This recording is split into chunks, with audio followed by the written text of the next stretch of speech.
চলে এসেছি বন্ধুরা আবারও আপনাদের সাথে সয়াবিনের নতুন একটি রেসিপির ভিডিও শেয়ার করতে। আর সয়াবিনের এই রেসিপিটি কিন্তু আমার বাড়ির সবাই ভীষণ পছন্দ করে। এই রেসিপি থাকলে অন্য কিছু আর চাই না, ভাত হোক বা রুটি সব কিছুর সাথেই অসাধারণ লাগবে। নমস্কার বন্ধুরা, welcome to Jhunu home cook. Jhunu home কুকে আপনাদের সবাইকে আবারও স্বাগত জানাই নতুন একটি রেসিপির ভিডিও। সয়াবিনের এই রেসিপিটা বানানোর জন্য প্রথমেই সয়াবিন আমি ভালো করে গরম জলে ভিজিয়ে রেখে তারপর একবার ধুয়ে জল ছড়িয়ে নিয়েছি। এবার সয়াবিনের মধ্যে অ্যাড করে দিচ্ছি 1 চামচ মতন বেসন, তার সাথে কাশ্মীরি রেড চিলি পাউডার, সামান্য লবণ। আর এদিকে আমি একটু বাটা মশলা নিয়েছি, একটা মিক্সি জারে পেস্ট করে নিয়েছি। আদা, রসুন, কাঁচা লঙ্কা এবং পেঁয়াজ একসাথেই পেস্ট করে নিয়েছি। তার থেকে কিছুটা মশলা নিয়ে আমি বেসনের মধ্যে দিয়ে দেবো। আর এই রেসিপিটা খেতে কিন্তু দারুণ লাগবে, ছোট থেকে বড় সবাই ভীষণ পছন্দ করবে। নতুন একটি রেসিপির ভিডিও শেয়ার করব আপনাদের সাথে, একটু অন্যরকম করে বানাবো আজকের রেসিপিটা। তারপর আমি দিয়ে দিলাম বাটা মশলা, হলুদ এবং লবণ, সব কিছু দিয়ে ভালো করে সয়াবিনটাকে প্রায় 2 মিনিট ধরে মাখিয়ে নেব, তারপর রেখে দেবো। আর রান্নার জন্য গ্যাসের চুলার কাছে গিয়ে গ্যাসের চুলা অন করে এদিকে আমি কড়াই বসিয়ে দিয়েছি। পুরো রেসিপির ভিডিওটা দেখার জন্য অনুরোধ রইল বন্ধুরা। আশা করছি আপনাদের আজকে শেয়ার করা রেসিপিটা ভালো লাগবে। এবার 1 চামচ মতো সর্ষের তেল কড়াইয়ের মধ্যে দিয়ে দিলাম। তারপর তেলটা ভালো করে গরম করে নেব। তেল গরম হয়ে গেলে সয়াবিনগুলো দিয়ে ভেজে নেব। প্রায় 2 মিনিট মতো সয়াবিন ভেজে নেব। 2 মিনিট ভাজার পর আমি তুলে নেব। যেসব বন্ধুরা আমার এই ছোট্ট চ্যানেলটিকে সাবস্ক্রাইব করে পাশে আছেন তাদেরকে অসংখ্য ধন্যবাদ জানাই। আর নতুন বন্ধু হয়ে থাকলে অবশ্যই চ্যানেলটিকে সাবস্ক্রাইব করে পাশে থাকবেন। আর আজকে শেয়ার করা রেসিপিটা কেমন লাগলো একটা লাইক এবং কমেন্ট করে জানাতে ভুলবেন না। যদি এই রেসিপিটা ফেসবুক পেজ থেকে দেখে থাকেন, পরবর্তী রেসিপির ভিডিও দেখতে চাইলে অবশ্যই পেজটিকে ফলো করে রাখবেন নতুন বন্ধু যারা আছেন। এবার দেখুন বন্ধুরা, সয়াবিনটা আমি ঠিক এরকমভাবে ভেজে নিয়েছি। এবার ভাজা সয়াবিনগুলো তুলে নেব। সয়াবিনের এই রেসিপিটা একবার বাড়িতে বানিয়ে দেখবেন, আমার মতো করে আপনাদেরও ভালো লাগবে। এবার সয়াবিনগুলো তুলে রেখেছি, বাকি তেলটা আমি দিয়ে দিলাম। ওই তেলের মধ্যে এবার আলুগুলো ভেজে নেব। প্রায় 3 চামচ মতন তেল ব্যবহার করেছি আজকের রান্নাতে। এবার আলু আমি ডুমো ডুমো করে ছোটো সাইজের আলু কেটে নিয়েছি। তারপরে আলুগুলোকে লাল করে একদম ভেজে নেব। আলু লাল করে ভাজা হয়ে গেলে তুলে নেব। আজকের রেসিপিটা শেষ পর্যন্ত দেখার পর ভালো লাগলে অবশ্যই একটা লাইক, কমেন্ট, শেয়ার করবেন। আর চ্যানেলটাকে এখনও সাবস্ক্রাইব না করে থাকলে নতুন বন্ধুরা অবশ্যই সাবস্ক্রাইব করে পাশে থাকবেন। এবার আমি পেঁয়াজ এবং ক্যাপসিকামটাও ভেজে নেব। খুব একটা বেশি ভাজবো না, হালকা করে ভেজে নিয়ে তারপর তুলে নেব। আর সয়াবিনের এই রেসিপিটা আমাদের বাড়ির সবাই অনেক বেশি পছন্দ করে। আশা করছি আপনাদের বাড়িও ছোট বড় সবাই ভীষণ পছন্দ করবে। কিছুক্ষণ ভেজে নেওয়ার পর পেঁয়াজ এবং ক্যাপসিকাম আমি তুলে নেব। তারপরে ওই তেলের মধ্যেই বাকি রান্নাটা করে নেব।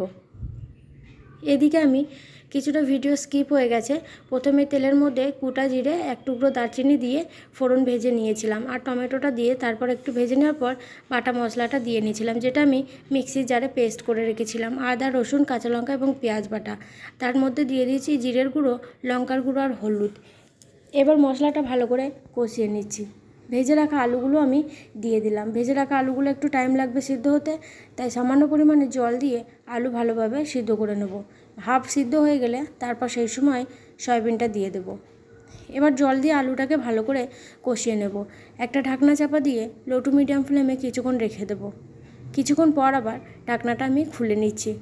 এবার মশলাটা ভালো করে কষানো হয়ে গেছে। আবারও ভালো করে নেড়ে নিয়ে এবার আমি একটু চিনি দিয়ে দিচ্ছি। চিনি দিলে তরকারির স্বাদটা একটু ভালো লাগবে। তো চিনি দিয়ে আবার একবার নেড়ে নেওয়ার পর জল দিয়ে দেব। জল দিয়ে ভেজে রাখা সয়াবিনগুলো দিয়ে ভালোভাবে সিদ্ধ করে নিতে হবে। সয়াবিনের এই রেসিপিটা একবার যদি খান বন্ধুরা বারবার খেতে ইচ্ছে করবে, এতটাই স্বাদ হয় যে ভাত, রুটি, পরোটা সব কিছুর সাথেই অসাধারণ লাগবে। এই সময় দিয়ে দিলাম ভেজে রাখা সয়াবিনগুলো। সয়াবিন দিয়ে আলুর সাথে এবং মশলার সাথে ভালো করে প্রায় 2 মিনিট মতন কষিয়ে নেওয়ার পর জল দিয়ে দেবো। তাহলেই কিন্তু পুরোপুরিভাবেই কষানো হয়ে যাবে। অনেক বেশি জলের প্রয়োজন হবে না, আলু যেহেতু অনেকটাই সিদ্ধ করে নিয়েছি কষানোর সময়। এবার 2 মিনিট মতন সয়াবিন আলু কষিয়ে নিয়ে জল দিয়ে দেবো। এর আগেও আমি আমার চ্যানেলে সয়াবিনের রেসিপি শেয়ার করেছি, সেই সমস্ত রেসিপির ভিডিওগুলো দেখে না থাকলে অবশ্যই দেখে নেবেন। আর আজকে আমি সয়াবিনের রেসিপি আপনাদের সাথে শেয়ার করছি, কিন্তু আজকের রেসিপিটা একদম অন্যরকম। এবার আমি জল দিয়ে দিচ্ছি। আরও কিছুটা জল দিয়ে ঢাকনা চাপা দিয়ে লো টু মিডিয়াম ফ্লেমে 4-5 মিনিট মতন আলু সয়াবিন সিদ্ধ করে নেব। তাহলে কিন্তু পুরোপুরিভাবে সিদ্ধ হয়ে যাবে। তারপর আমি দিয়ে দিচ্ছি সামান্য পরিমাণে গরম মশলা। গরম মশলা দিলে তরকারির স্বাদ, সুগন্ধ দুটোই বেড়ে যাবে, তাই 1 চিমটি মতন দিয়ে নেব, অনেক বেশি দেব না। সামান্য গরম মশলা দিয়ে একবার ভালো করে মিশিয়ে নিয়ে ঢাকনা চাপা দিয়ে দিচ্ছি। আজকে শেয়ার করা শেষ পর্যন্ত রেসিপির ভিডিওটা দেখার পর ভালো লাগলে অবশ্যই একটা লাইক কমেন্ট শেয়ার করবেন। নতুন বন্ধুরা এখনও চ্যানেলটিকে সাবস্ক্রাইব না করে থাকলে অবশ্যই সাবস্ক্রাইব করে পাশে থাকবেন। এবার আলু সয়াবিন ভালোভাবে সিদ্ধ করে নিয়েছি, ঢাকনা খুলে দেখে নেব। দারুণ সুন্দর একটা সুগন্ধ বেরিয়েছে এই রেসিপিটির থেকে। এবার দেখুন আলু পুরোপুরিভাবে সিদ্ধ হয়ে গেছে বন্ধুরা। সবার শেষে পেঁয়াজ এবং ক্যাপসিকাম ভেজে রাখাটা দিয়ে দেব। পেঁয়াজ এবং ক্যাপসিকাম ভাজাটা দেওয়ার পর একদম লো ফ্লেমে ঢাকনা চাপা দিয়ে 2 মিনিট মতন ফুটিয়ে নিলেই রেডি পেঁয়াজ ক্যাপসিকাম দিয়ে আলু সয়াবিনের দারুণ স্বাদের একটি রেসিপি। এবার ভালো করে আমি মিশিয়ে নিচ্ছি আর একদম গ্যাসের ফ্লেমটা লোতে রেখে দেব, যাতে ক্যাপসিকামটাও ভালোভাবে সিদ্ধ হয়ে যায়, কাঁচা ভাবটা না থাকে। এবার ভালো করে মিশিয়ে নেওয়ার পর সবার শেষে দিয়ে দেবো 1 চামচ মতন ঘি। ঘিটা একদমই অপশনাল, যদি আপনারা না দিতে চান তাহলে ঘিটাকে স্কিপ করে দেবেন। ঘি দিলে দারুণ সুন্দর একটা সুগন্ধ বেরিয়ে আসবে। তাই আমি 1 চামচ মতন ঘি দিয়ে ভালো করে মিশিয়ে নিয়ে লো ফ্লেমে 2 মিনিট মতন ফুটিয়ে নেব। তারপর গ্যাসের ফ্লেমটা বন্ধ করে দেব। এবার একবার ভালো করে মিশিয়ে নিলাম, একটা থালা চাপা দিয়ে 2 মিনিট ফুটিয়ে নেব। তাহলে কিন্তু তৈরি হয়ে যাবে পুরোপুরিভাবেই ক্যাপসিকাম পেঁয়াজ আলু দিয়ে সয়াবিনের দারুণ স্বাদের একটি রেসিপি। এবার আমি গ্যাসের ফ্লেমটা বন্ধ করে দিচ্ছি। আশা করছি বন্ধুরা আজকে শেয়ার করা রেসিপির ভিডিওটা আপনাদের ভালো লেগেছে। তাই এখানেই শেষ করছি। দেখা হবে পরবর্তী আবার কোনো রেসিপির ভিডিওতে। ততক্ষণ সবাই সুস্থ থাকুন, ভালো থাকুন। শেষ পর্যন্ত রেসিপির ভিডিওটা দেখার জন্য অসংখ্য ধন্যবাদ।